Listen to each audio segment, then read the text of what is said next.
magical year comes around where we can go ride the backcountry here at home. We decided to just bring in the more bros and called up Eric and John Jackson. I've never tomahawked so fast in my life. Grew up skating in Whistler Park, and now they're building more parks in close vicinities. Jelly wrestling seemed like the perfect thing to do.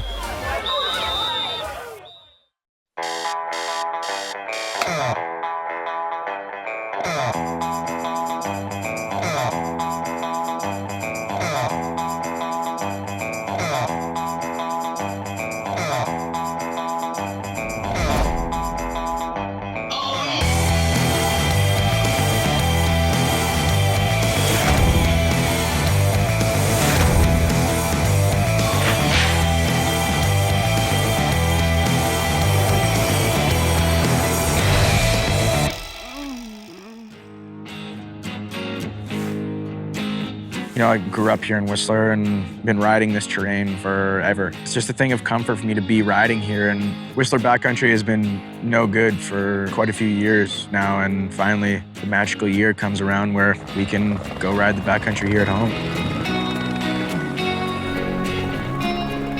We decided to just bring in the more bros and just get the vibes rolling pretty high, and called up Eric and John Jackson, and they came to town, and just in the nick of time where we got back in the heli and just had a couple sweet bro days.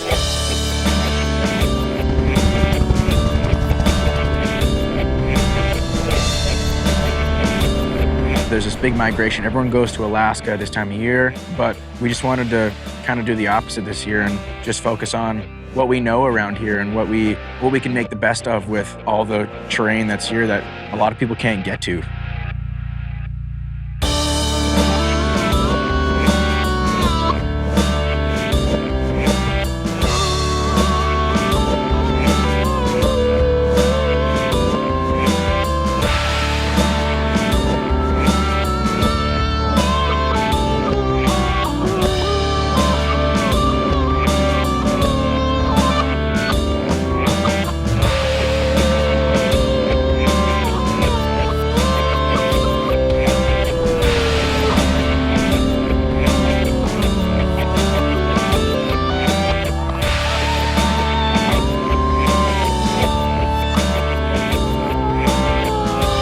Dude, that was so gnarly.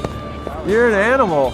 You know, I know Eric and John from previous, but I've never really got the chance to ride with them that much. But they're two snowboarders that I really look up to as riding style, and really just dig their whole persona. And we got a good little camaraderie of sharing riding styles.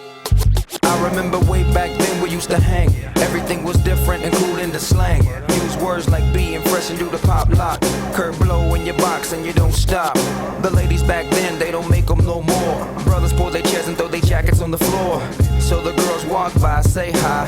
And it was cool just to be a nice guy. Motorola flip phones and the mobile bags. Hatchback, Scirocco's and Cadillacs and Jags. That's how we used to roll. You know, after flying with all the bros for a couple days, you know, we became fairly familiar with, you know, what zones we were gonna ride. And then I go up, did a rodeo 7, and I was like, oh, I wanna hit that again. And then go up and try a right 7, and immediately I just start tomahawking. Tommy Bahama as fast as I possibly could. I've never tomahawked so fast in my life. I had immediately all the blood rushing to my head. One of my poles stayed on my wrist and hit me in the back of the head. You know, as I stopped, one of my skis came down, hit me in the ass. I think a snowboarder's favorite thing is when a skier yard sales. Skier loses all their poles, skis, goggles, full yard. I'm fine. I'm just trying to recalculate how many times I went head over heels. That'd be 13. Oh my God. Nice. Confirmed.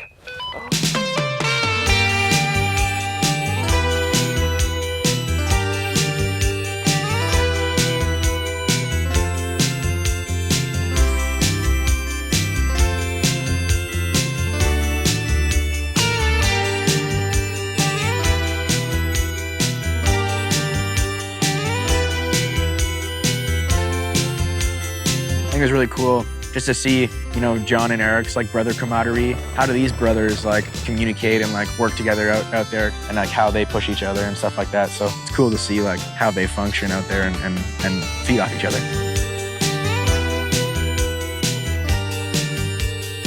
You know, it's my favorite time of year, springtime. You can fully be shredding pow in the mountains and feel like it's winter, and then come down to the valley and you're in a t-shirt, you're skateboarding, and you know, we're really into the swing of getting to do multiple activities in a day. It's really good. You get the best of both worlds at this time of year.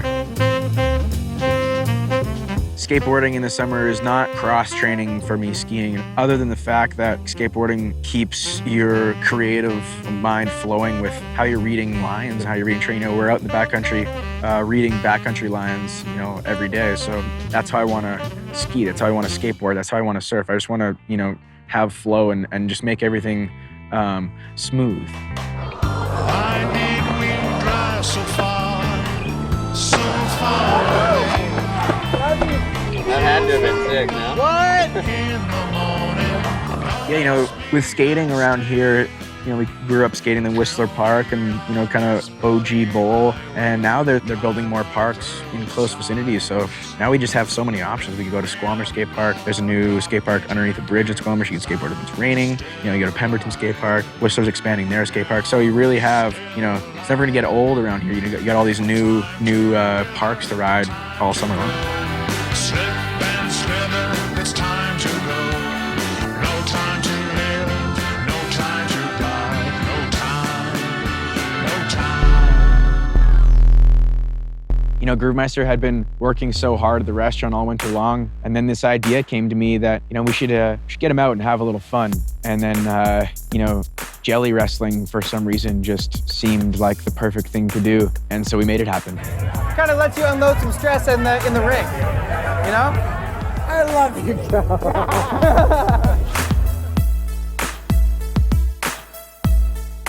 Well, I'm glad you're all going to be amused. I'm glad I'm entertaining you. I'm getting excited about this, Cal. Put this on. Nature boy.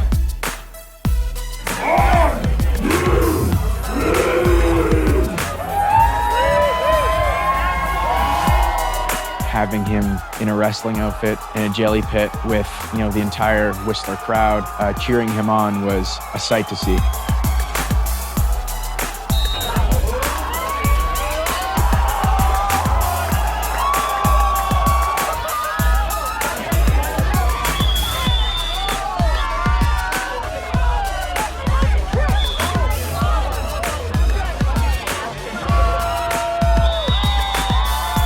I guess I lost in one way or another. Yes, it seems as though I lost to the girls. But then again, it was 2 against 1. We're in Revelstoke. We've been working real hard for the last week, building all these features. Revelstoke was so much more than just about the skiing. It was about, you know, this concept shoot we had. Features that have never been built before, you don't know the possibilities of what can go wrong. I was definitely scared at first. It's like skiing right towards the wall and hoping you don't miss this little hole, right? We decided to bring in the crane. You know, we brought in the drone for a couple shots. When the explosion went off, it really caught me off guard and kind of threw me off balance. It's what skiing's about, just having fun and conquering the unknown.